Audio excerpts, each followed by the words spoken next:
Hey guys, JCB here. I would like to discuss with you my experience with Taxi Chaos 2. I start off with the story mode as it takes place in San Valeda where the Hank Taxi Bots has modernized the city.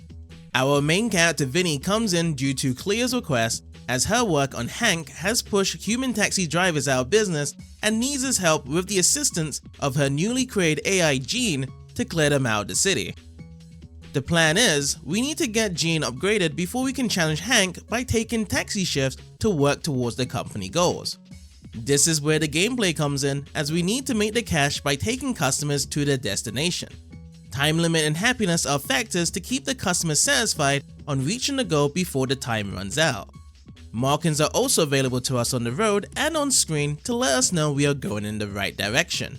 Be aware though that the taxi bots may not take this lightly of us stealing their business as they will try to stop us along the way.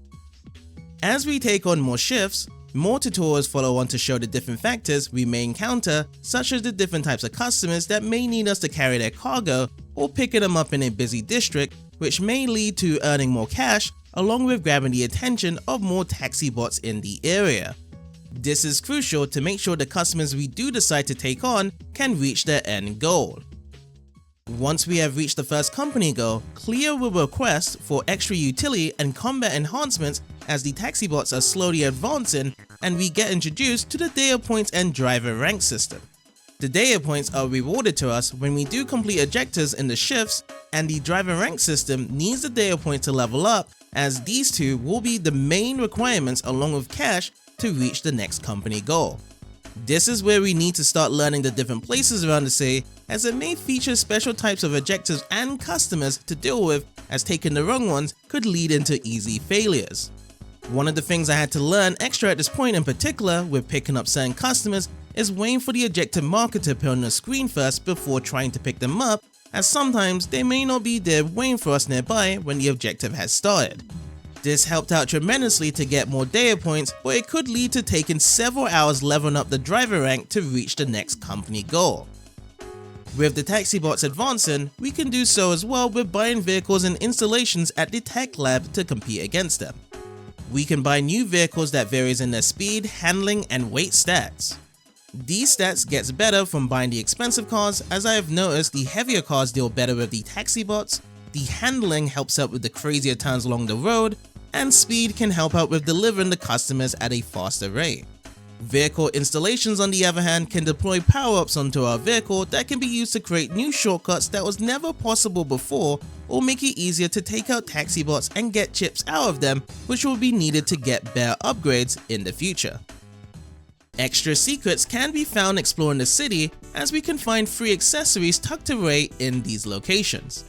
Sometimes it can also help out with finding better shortcuts to reach faster times to our end goal. We can also buy accessories in the tech lab, along with giving a fresh coat of paint and design choices to allow us to drive in style. As we go further with completing company goals, the difficulty for both objectives and taxi bots scales even further, along with the chaos it delivers. The unpredictability plays a huge part in this, as places we have seen before are placed with roadblocks or barriers that we may need to use the hacking feature to make our way through, or other shortcuts that can speed up time. This is where the fun is at its maximum, as we will start to see the customers providing us assistance with rockets to boost us up with extra speed, which could lead into some rod moments, and cannon attachments to help us taking out the taxi bots. Once all the company goals are fulfilled, we will be ready to face Hank directly in the final mission to hack into the servers, along with picking up some of our customers that would like to help us out. I do like the difference in this final showdown from the different objective it provides, along with utilizing all of our knowledge so far in taking out Hank once and for all. Lastly, there is an arcade mode that allows us to choose our vehicle without any further upgrades that goes through completing objectives before moving on to the next level. Each completion gives us a choice out of 2 power-ups we can use for the next challenge, which feels like a roguelike mechanic. It was nice to choose out of 2 as I can start experimenting on some of the upgrades I've never really used during the story mode, on seeing how effective they can be. The only problem I fell into was trying to complete the Taxi Tank challenge, since they only have a marker on which area they will be located in, as the rest of it turns into a search of trying to find it, which leads into my defeat of the time running out. Overall, Taxi Chaos 2 delivers a fun experience by providing great customer service while being able to change things up with our vehicles and upgrades to make sure each shift will be chaotic as the next. If any of you guys have any experiences with this game, feel free to share in the comments, and I hope you have a wonderful day.